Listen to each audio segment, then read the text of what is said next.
Basic terminologies that we use in biomechanics. Biomechanics mainly is based on two pillars, which is kinetics and kinematics. Kinetics means anything which is relevant to force, that is considered as kinetics. And kinematics means anything which is considered with the movement, that is considered as kinematics. For example, when you are performing this movement, which is flexion and extension of the shoulder, so flexion extension is considered as kinematics, and forces which are applied like gravitational force, muscular force, everything is considered as kinetics. Now in kinematics, we have something called as osteokinematics and arthrokinematics. Osteokinematics means which movement which we can see outside. Example just now I gave you, which is flexion, extension, abduction, adduction, internal, external rotation. And arthrokinematics means movements which are taking place inside the joint. Just like spinning, rolling, gliding of the joint, everything is considered as arthrokinematics. Not only this, in kinematics there is one more thing which is considered as open kinematics and closed kinematic chain activities. Open kinematic chain activity means the distal proximity is free to move. Like for example, when you are doing the bicep curl, so distal is free, proximal is fixed, considered as open kinematic chain exercises. And closed kinematic chain exercises, for example, when you are doing push-ups or when you are doing squats, when your distal proximity is fixed and proximal is moving, so that is considered as closed kinematic chain activities.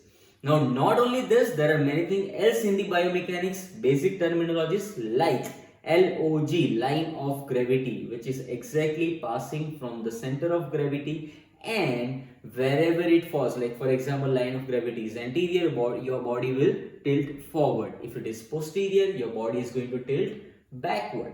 Now where does this LOG comes from? So it comes from center of gravity, which we call it as COG. So center of gravity is there for each and every objects and as well as for our body. Like we know that for our body it is exactly above the S2, or it is in between the S1 and S2 and slightly anteriorly. So that is a part where the gravity exactly acts on it. Now these two things, LOG and COG, are along with the base of support, which is also known as BOS. So base of support is something which keeps you balanced. So base of support more, that means you have more balance. For example, when you are sitting down, comparatively you have better balance in compared to when you are standing. Or again, when you are standing on one leg, you have less balance in compared to when you are standing on two legs. Why? Because you have better base of support. Now, not only this, we also have something called as GRF, which is ground reaction force. Ground reaction force is exactly in opposite to your gravitational force, which we mostly learn in the Gates cycle. Apart from this, in biomechanics, we also study about the axis and planes. Axis is something around which the movement takes place. We have mainly three axes: x-axis, y-axis and z-axis. I know this is what we study in maths or physics, but in biomechanics we consider it as horizontal axis, vertical axis, or it is considered as transverse axis or oblique axis. And planes means around which the movement takes place. Like for example, when you're performing flexion extension, it is occurring in one plane, which is called a sagittal plane. Okay, or let's say when you're performing the abduction, adduction, it is occurring in frontal plane.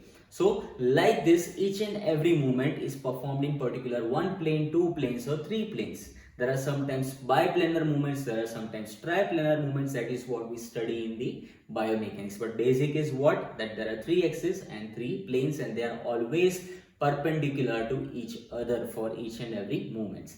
Apart from this, another basic thing what we learn in biomechanics is levers. Yes, not this lever, but we study about lever system, in which we learn about grade 1, grade 2, grade 3 lever, in which three components are main, which is effort, fulcrum and weight arm. So if this three, like according to different positions of this three, we can consider grade 1, grade 2 or grade 3 levers. If you already knew about this all terminologies, kudos to you. Apart from this, any basic terminology if I'm missing, let me know in the comment section. And also don't forget to subscribe to my channel Physiotrendz for more and more videos like this.